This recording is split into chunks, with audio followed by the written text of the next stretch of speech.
Hello, everyone. My name is Mark Anthony with Edge on Regenerative Medicine Show. We bring you nothing but the best of the best doctors in their niche and in their area. This is Dr. Christian Nelson. You can find him at ultimateneuropathysolutions.com. I love that. ultimateneuropathysolutions.com. He's in the Keller, Texas area. As you see, he's staying warm, and I'm wearing a sweater because I'm in Portland, Oregon. Unbelievable. But thank you so much for being here, Dr. Christian. I just wanted to say that I've been seeing your Facebook and watching your Facebook and other social media platforms, and your story caught my eye.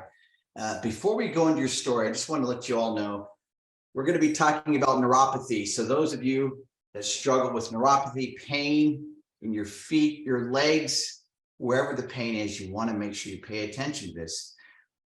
This doctor is great at not just teaching and explaining about neuropathy, but he can help you to not live in pain anymore.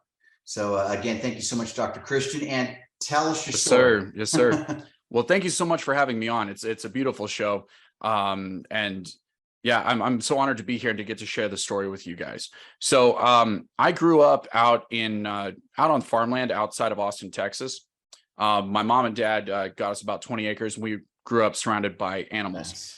Nice. So I grew up pretty close to the land and stuff like that. And I tell people I'm a refined redneck. You see me wear a shirt and tie and, a white coat and stuff like that. But give me a Saturday and I'll be out there like grilling and having a blast. So, but really how I grew up was my dad was an acoustical engineer. Very, very smart, great with physics, math. In fact, he taught me calculus when I was 9. I cried a lot, but apparently it worked out.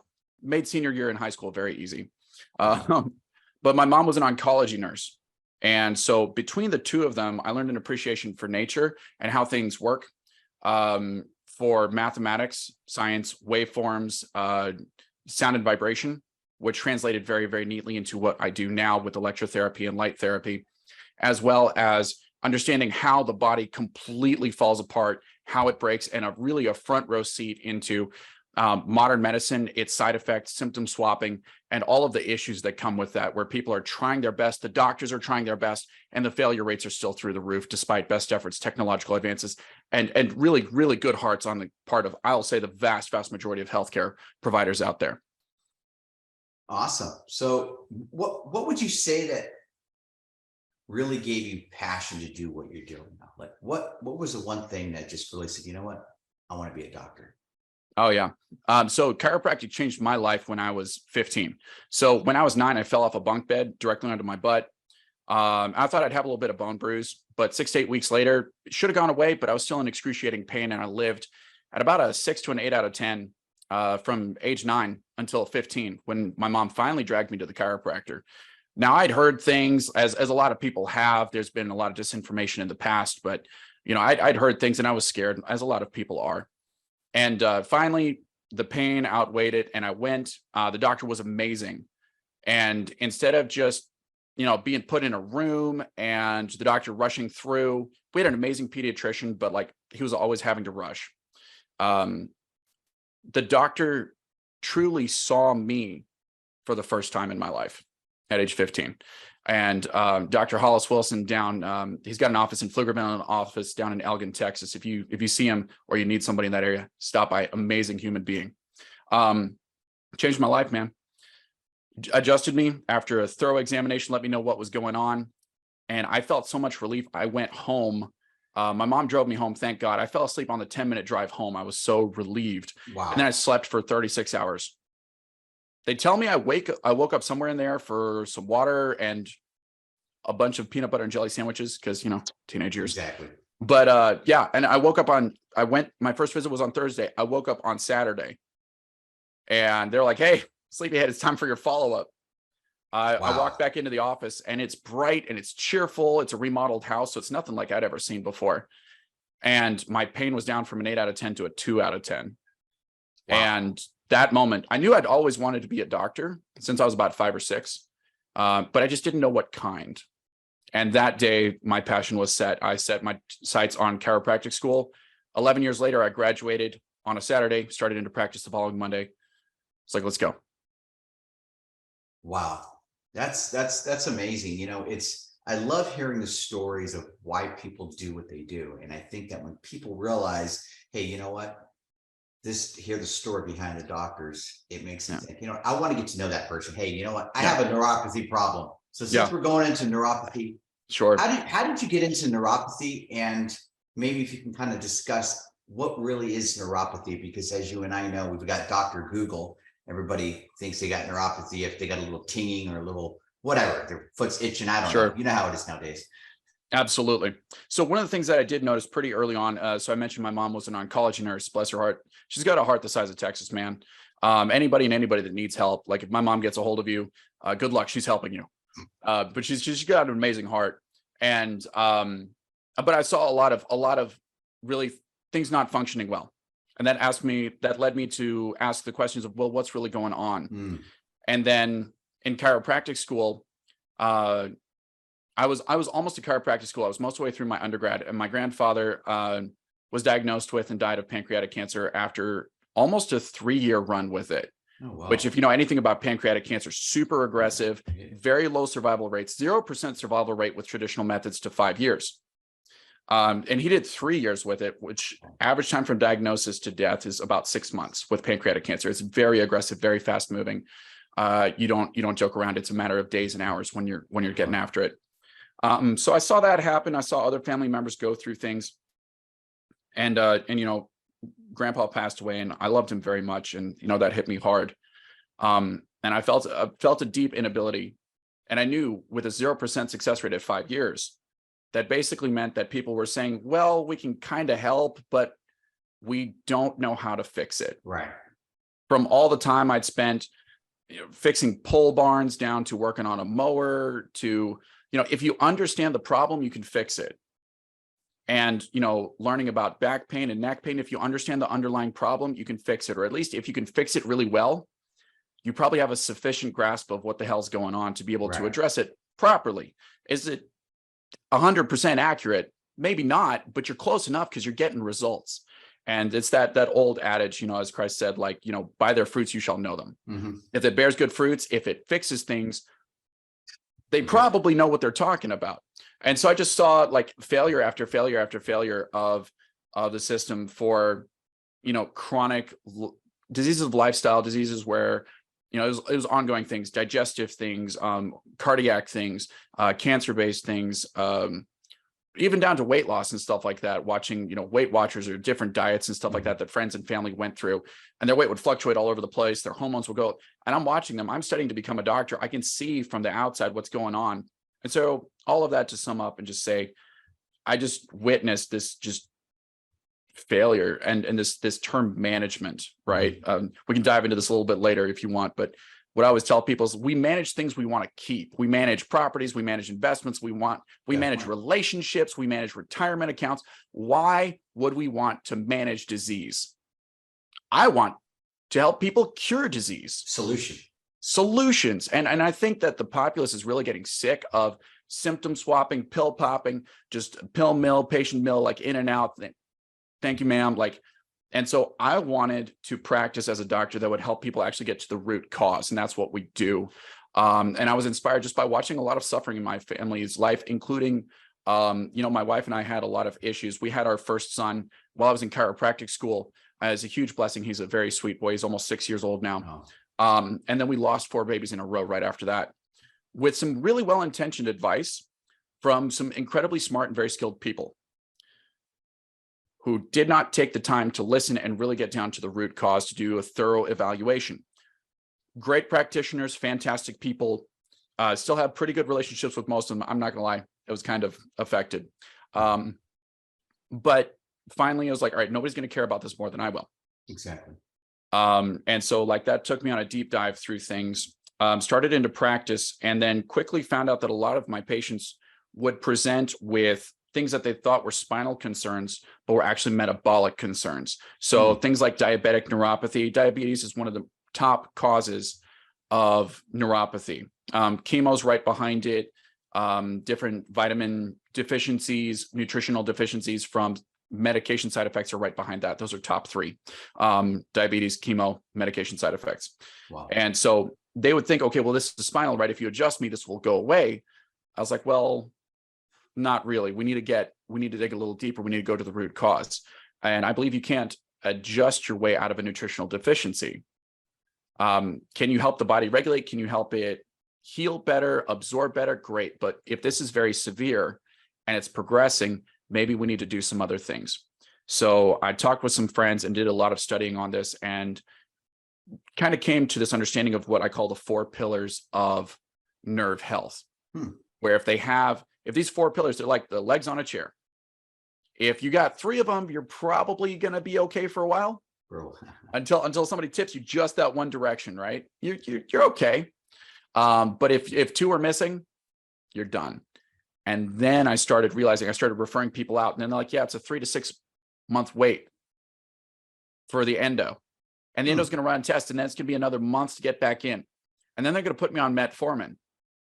And if you look at the mechanism of action of metformin, it's driving more sugar into cells that don't want any more sugar. That doesn't seem healthful. It's manipulating the blood levels, which, if you got to get the sugar out of the blood to keep from going into a coma, hey man, that's important. I support that. But let's get to the root cause. Let's stop hiding things. It's just progressive to where it starts with, there's different medication options out there. Metformin's one of the most common ones, but there's some others out there. And then, that fails. And then people are on insulin, and then eventually that fails. And then it goes down to, just down the chain until they're open wounds, there are things not healing properly. All these medications are blood-borne, by the way. But there's this little crucial detail that happens when the nerves die. The nerves control the capillaries. When the nerves die, the capillaries collapse. So any blood-borne medications aren't even making it to the target tissue. So as all this crystallized, I was like, all right, this is crap. Somebody's got to do something. And, it's one of those moments where the realization comes to you and it just crystallizes so firmly. And it's like, okay, Lord, send me. Here am I. Let's go. I'm here. I know how to do this. I know how to heal this. We know how to restore. We know how to decrease inflammation. We know how to provide proper nutrients. We know how to make sure there's enough oxygen delivery. We know how to make sure there's enough stimulation for the nerves. Those are pillars 1, 2, 3, and 4. If you have those things there, the nerves will heal and regenerate, because the brain and the nerves are very plastic, very, very regenerative, far beyond what most people believe. So that's your long answer there. Wow. No, I love that. So what would you say from your studies that you see some of the main concerns of why we have neuropathy? Absolutely. So we had touched on this earlier, but let me delve into that a little bit more. Neuropathy is so widespread because people do not understand, as a system, as a healthcare system, I'm going to say we don't understand what causes neuropathy. I'm going to include myself in that because I haven't sufficiently educated enough doctors around me to where they're treating it effectively as well as I am. I'm not here to be the only doc that does it. I want as many other people treating this like this, or hopefully better. Like in 100 years, I hope they look back at what I'm doing and be like, they were doing what? That's barbaric. Right. That's my goal. I want things to progress so far in treatment. Exactly. Like Scotty from Star Trek, right? Where he just like takes a read on it and then I'm sorry, it's Jim. It's Jim. Not Scotty. There you go. Scotty's the one beaming you up, but then Yeah. Jim beams something at you and then you're healthy. So there you go. Yeah. Damn it, Jim. There you go. Yeah, huge Trekkie. But yeah, that's where I want things to go. So as a society, we don't understand what causes it, because back to the example of solving a problem, if you actually get results, you probably understand what's causing the problem. But if you're not getting results, despite many different attempts, you probably don't understand the problem. And so we need to take more time and attention to understanding that root cause and getting to that level of thinking versus being just a technician in a decision tree on what to prescribe. That's where a lot of doctors are finding themselves. And that's one of the reasons why depression, mental illness, and even suicide is at an all-time high among healthcare workers. They're not moving the needle for their patients. That's what they got in to do. They got in to help people, and they're finding themselves not helping people, unable to help people. Well, because they have their hands tied. Yeah. Yeah. Number Their one. hands are tied. Their Number hands are two, tied. even if you know how to solve it, when you sign that piece of paper, Mm-hmm. you got to go by what it says. Standard of care is dictated by insurance companies, not by clinicians. And that should scare the pants off of everybody, because it's a bean counter making the decision for what someone needs, not the clinician in front of them. You know, I'm with you 100%. I talk with, a lot of friends and family, and they know that I have the show. So I'm learning a lot just by talking with you and other doctors. So it's a lot of stuff, stem cells, peptides. I learn all this stuff and I love it. And the reason why I love it, because as I get older, I know who to go to. There you go. Let's just keep it real, and I'm able to help other people out, because someone might see this video, whether it's in your area or somewhere around the world, and they're like, wow, you know what? I need to get more information on that. Yeah. And so with that being said, from what I'm starting to realize, and please correct me if I'm wrong, because I'm wrong a lot, and is that have you noticed that every 10 years when we look at the numbers for neuropathy, it seems like they keep getting higher. Yes.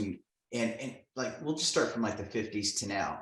And something that I was looking at some pictures. I love history. I was looking at pictures from the 60s and in the 70s and the 80s and the 90s of people being at the beach. Yes. I was just going to say at the beach. And I noticed something. I noticed 50s, 60s, a little bit of 70s, still 70s, even into the 70s, people are still pretty slim. Yeah, but when we started getting to the Big Mac era, the 80s, and then now it's like Buffalo Bill. Won't you come out tonight? Like, what the heck happened? And what I'm seeing, and I've noticed this for myself. I'm 46 years old, and just 2 years ago, I had to change my entire diet. Meaning, I couldn't go out to fast food, because every time I went out to fast my food, my body had an allergic reaction to where I was sick for 2 days. Wow. So with that being said, I'm not able to. There's only like one place I can go to, and it's still not even good. I can go to Burger King and have the French fries for some pay. But my point is, I can't go anywhere else. I get sick for 2 days. And I learned why.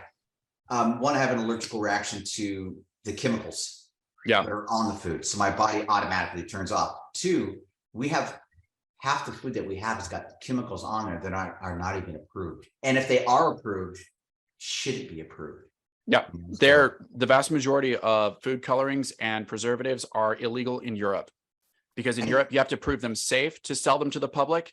And in the US, the caveat emptor means buyer beware. And over there, it's seller beware. So the seller carries a lot more liability in Europe, and it means it's harder to get things approved over there. But it does mean that in general, their products are safer. Germany and Italy, for instance, refuse to carry GMO wheat. So they still have the buckwheat or the einkorn, which people with gluten sensitivities, for instance, can still eat. But to your point, we're experiencing a higher rate of ingested, let's call it poison. Yeah. Some of the foods carry a tremendous levels of glyphosate. Yep. And those kill the worms by making them bleed out of their gut, inflaming their gut until they bleed out internally and die. Just to be very frank, sorry, sensitive ears, I'm sure. And then we're surprised when we eat that in mass levels that we have massive digestive inflammation. Exactly. Well, you see what it does to your plants? Yes. You see what it does to the plants on the driveway, man. Why do you think it would do anything different to you? It's Roundup. It's just Roundup. I know. Check this out. This is so cool. So I love bread. Okay. Oh yeah. But I can only eat like Dave's it's called Dave's bread. And there's Ezekiel bread, like the only ones that I can. Because, anyways, Those are the only two I eat. But I do love a good white bread with some peanut butter and jelly. That's not organic. I'm not going to lie to you, but I don't touch so it good. because I get weird. But you know what's interesting, and a lot of people don't know this, but you know, people are like, oh yeah, I got the keto bread, and oh, I got the organic bread. Wrong. When you go and you look at the back of which nobody likes to read, no, every single one of the bread say chemicals. Yeah. So here's what on there. Yeah. Oh, yeah. So here's what it comes down to, right? Because a lot of people don't have access to a Whole Foods or a Central Market or some kind of place that sells like health foods. Those are what some of the ones are called around here. They don't have access to that. Like out in the middle of New Mexico, Eastern New Mexico, man, you don't have that. And so what we've done is designed a way for people to be able to get healthier, not necessarily through the pursuit of perfection. I believe in what gets you to the next step. What's easy to do, what I can do today. We're ingesting poison, but the truth is not all poisonings are lethal, right? What's the difference between a poisoning that's lethal and a poisoning that's non-lethal? What would you say? One will affect you, one won't. Sure. Yeah, but the difference is the antidote. What's inside it? Well, no. Not necessarily what's inside it, what it produces. The antidote. Right? If you take the antidote with the poison, you're fine. So if the antidotes are really cheap and readily available and show up on Amazon Prime on your doorstep the next day, eat the best food you practically can, because you can spend yourself out of your budget with health food. And even as you were pointing out, health food can get very expensive and still be crap. You're right. So eat the best that you can, make a solid effort, cut out the really inflammatory things, add in, like I say, like cut out 3 things, add 3 things, keep it simple. Right. Nothing you have to add. A lot of people forget that. Right. Exactly. They end up rebounding. Eating lots of protein is very important, turns out, because it keeps you sated longer. And satiation is that feeling of enough, which actually boosts serotonin, which is very important to sleep, which then helps protect your pancreas, which helps regulate your blood sugar levels. And it just up spirals. Instead of down spirals, we create up spirals. But if you eat the antidote with the poison, you're going to be fine. So why not prescribe the antidote if we can't get rid of the poison? In the United States, it's not practical on the short term. Even in my lifetime, we might not get rid of all of this. So the way that we approach it is through inflammation management and nutrient delivery to the cells so that they can combat the poison and regenerate at the same time. We're doing it successfully. And it's really exciting. Wow. I like that. Well, that's good stuff. I could talk to you forever. I can already tell. There's some questions I have a little bit off topic, but one more. I know that you have an approach called the ultimate neuropathy solution. Yes. Let's talk about that. Absolutely. So you could sum up that as a process we like to count down as 5, 4, 3, 2, 1. We talked about the 4 pillars already, but 5 stands for the 5 areas of your feet where we test for sensation 6 different ways. There's a total of 7. I haven't found the 7th one to be particularly effective, so we check for 6. And we can do this virtually, so long distance, or here in office with common household objects like a cotton ball, a toothpick. The only thing we'd have to send you if you were long distance is a tuning fork, and that's easy. Again, Amazon's pretty cool. So we check for sensation in 5 different places on the hands and feet, and then we're able to tell what type of neuropathy it is, or if it's not neuropathy and if it's something else. We should probably back up and touch on exactly what it is here in a moment. But the 4 pillars, we help people by restoring the 4 pillars. And usually what we'll find is that other approaches have addressed maybe 1 or 2 of those, but you really need all 4 for that chair to be stable. So inflammation management, nutrient delivery, oxygen delivery, and then stimulation, because it's a use it or lose it situation with the nerves. They're very metabolically expensive. So the body just says, well, if nobody's home, let's just turn off the lights over there. Exactly. And we don't want that. So 3 stands for the different phases of care. The first phase of care is waking up the nerves. A lot of nerves have gone dormant. So first you got to wake them up. Then you got to help them regulate, and then you got to optimize them. So I'd say, hey, think about like a little toddler when they're learning to speak. At first, it's all babble, babble, babble. They're not even talking words, but now they're talking. They're trying to say something. That's important. We like that. So that's phase 1. Phase 2 is when they start making sense. And that's important too, right? Because we don't want nonsense coming up from the nerves that feels like vibrating pins and needles, that sort of thing. If you've never felt something, or if you haven't felt something for 10 years and your nerves come alive, it's very exciting. can be a little disrupting. So we provide creams to help calm that, down, right? And then phase 2 is to regulate. And now they start talking when they're supposed to. So like a kid learning to interrupt appropriately into a conversation. And then phase 3 is we help them optimize so that now there's nuance to the message. So think like, high school areas where kids really end up being able to lean into language and being able to like put some color and some inflection on really what they're saying. So we want to help those nerves go from not talking to mature conversation with your brain in a clear pathway. 2 stands for the 2 futures that are always in front of you. If you want what you've got right now, keep doing what you're doing. If you want something different, we're going to have to change it up. And we hold people accountable to that. And that includes beliefs about how the body works. Your beliefs determine your behaviors. Your behaviors then determine your outcomes, which feed back into your beliefs. So we help people, we show them evidence of a different way to do things, inspire them to a new belief in how the body works, or we should say the old belief for how the body works, and invite them on that journey. And 1 is what it really comes down to: focus. 1 treatment, 1 conversation, 1 supplement, 1 thing, the 1 most important thing at a time. And when you focus on that 1 most important thing, you get way more effective care, way more effective treatment, and you get the personalized touch that I believe everyone deserves. The personalized touch is something that I believe, I don't like to use the word coming back, but I'd say that's fair. Sweet. So yeah, coming back. And now when we do that personal touch, people it's almost like they don't know how to react because they're so used to just in and out. Yeah. They go get their latte. If it's over 3 minutes, they're frustrated because they get everything so quick. And now that you're slowing the process down, they don't know how to react, because when they go to, and I mean this, I'm meaning to offend. So there are 2 different types of doctors. If I get in a car accident, we'll say 3. I get in a car accident, I hurt myself, I'm going to lose my leg. They protect my leg and they put it back together. That's 1 doctor. You got your second doctor that, hey, I have neuropathy. I got pinging in my right leg. They're going to help me with some pills. And once I take those pills, and when that starts to wear off, they give me a higher dose. And then a higher and a higher, and it just never stops until they get to cut the leg off. Then you got the third type of doctor, which is your type of doctor, is that you focus on finding the key root, not trying to put a Band-Aid upon it. And when people get a doctor like yourself that are saying, hey, let's slow it down. Let's step 1, pillar 1, pillar 2. And when you do that, people start to realize, wait a minute, this is how life is supposed to be, not rushing the situation, because you start missing stuff, then you start misdiagnosing. You know what I mean? So I appreciate people like you. I love what you do.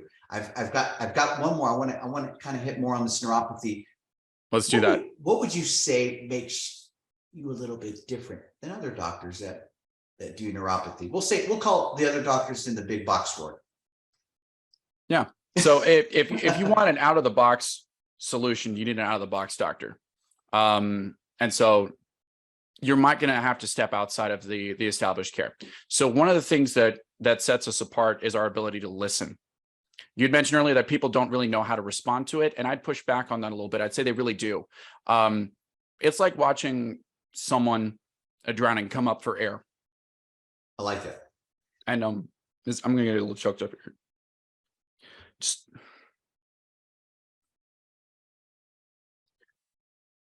We have canes that are hung up in our office because patients don't need them anymore.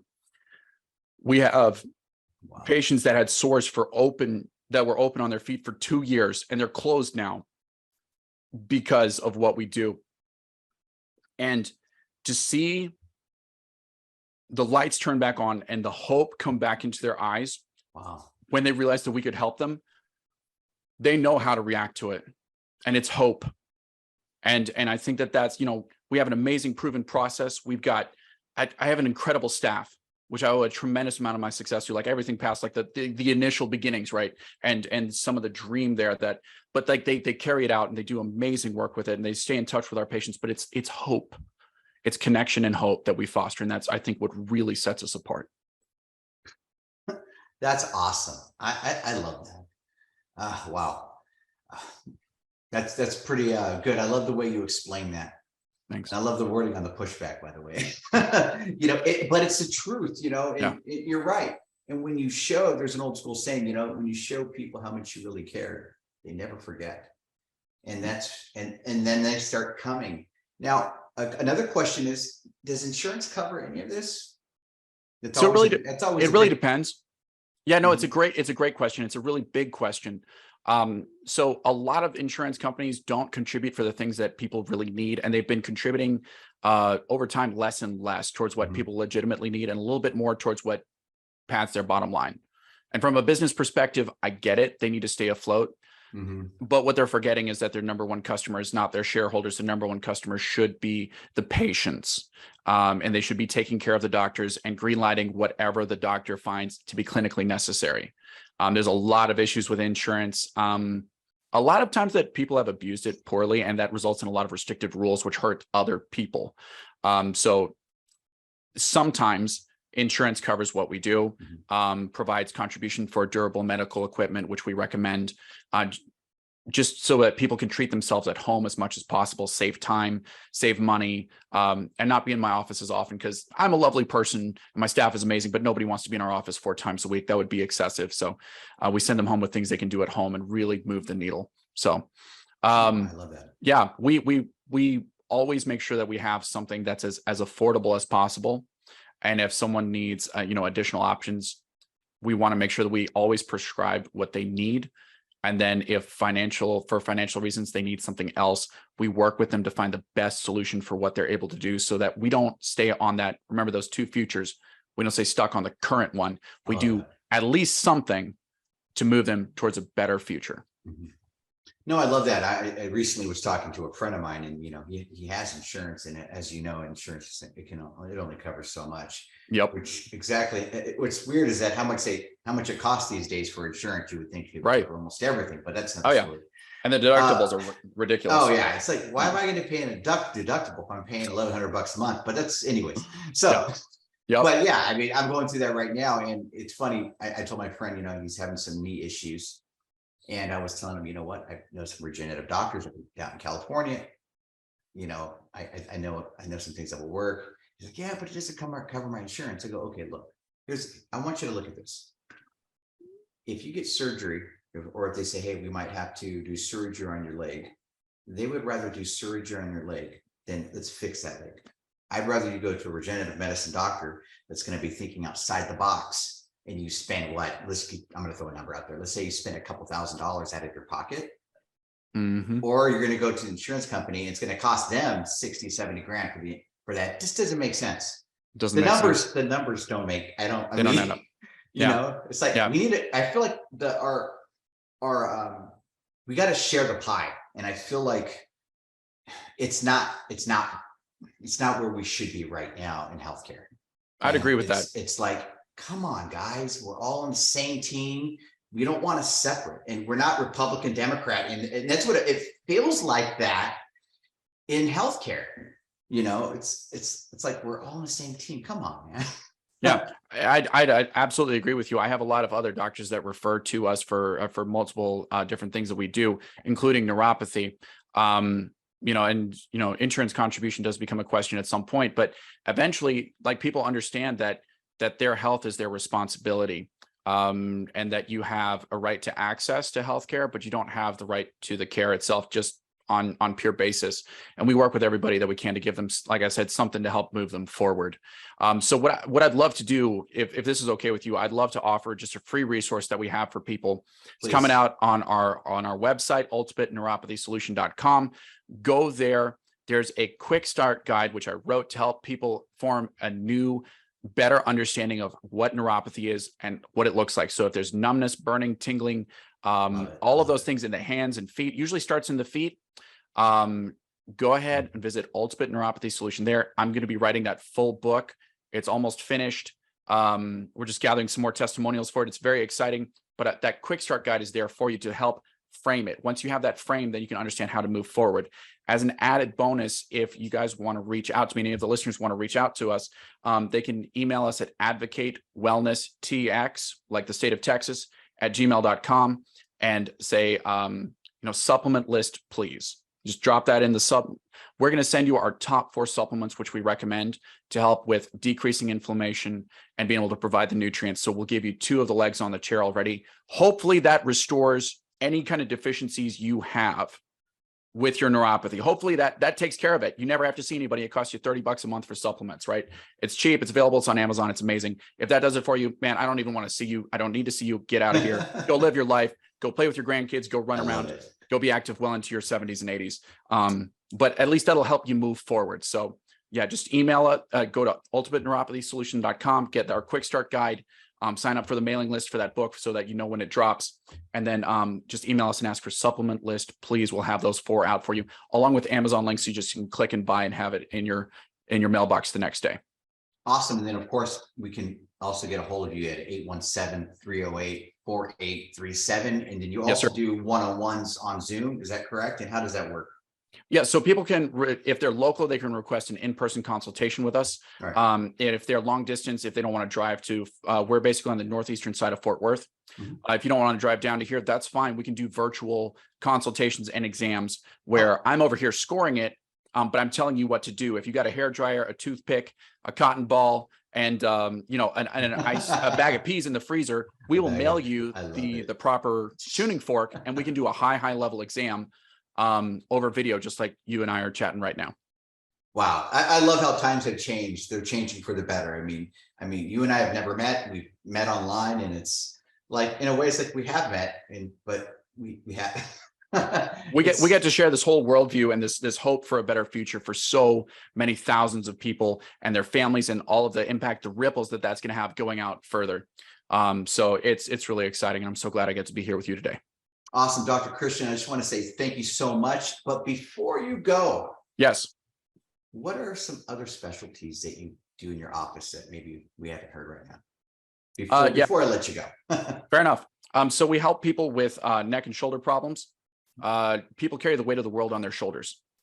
And there's a lot of emotional storing of baggage and past trauma that people carry with them on their shoulders. And so we can help people, dissect out when they need to see a therapist, when a little life coaching plus chiropractic is sufficient, or if it's just a physical case. And you get adjusted and you're good to go. For a lot of people who have been to the chiropractor, who've had horrible experiences, I love seeing those patients because we get a chance to redeem that experience.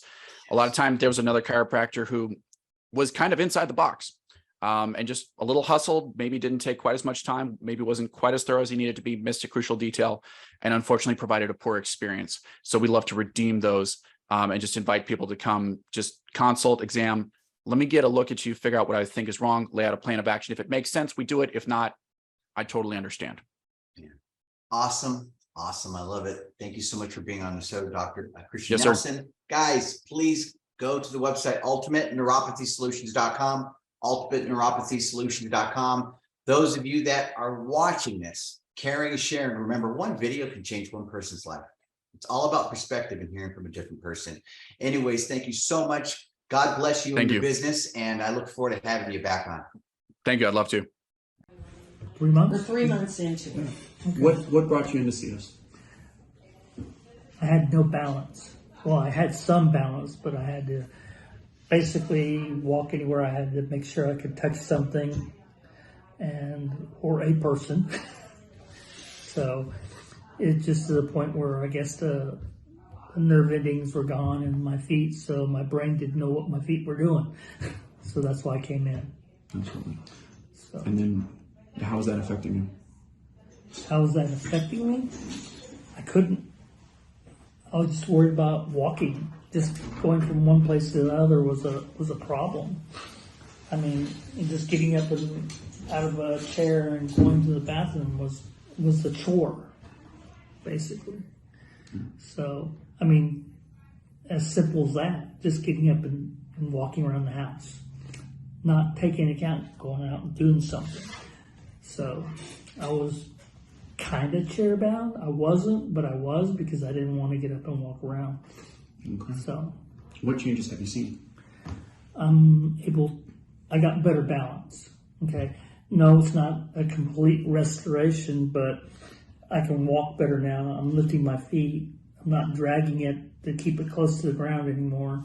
I can walk up a step without any assistance. I still have problems going down, but going up, I don't need any. We have a sunken living room, so I can leave the living room and not have to touch anything or to worry about I need something to hang on to when I go. And it's just that much better. And I'm able to go do things. I went and watched my grandkids play softball. It took me a while to get there, but I was able to do that because a lot of times what I'll do is I'll sit in the car and watch from the car. You were able to get out there this time. Right. That's awesome. And go do things. I think we went to the cabin last weekend. It was kind of hard because it's not even, because it was a cabin. It's not all paved, but I was still able to do it well. Before I might have been really leery about doing that. So you're enjoying more confidence with it. Right. That's awesome. All right. Is there anything that you would want someone? So you're 4 months into this. Okay. Is there anything you would want someone else to know?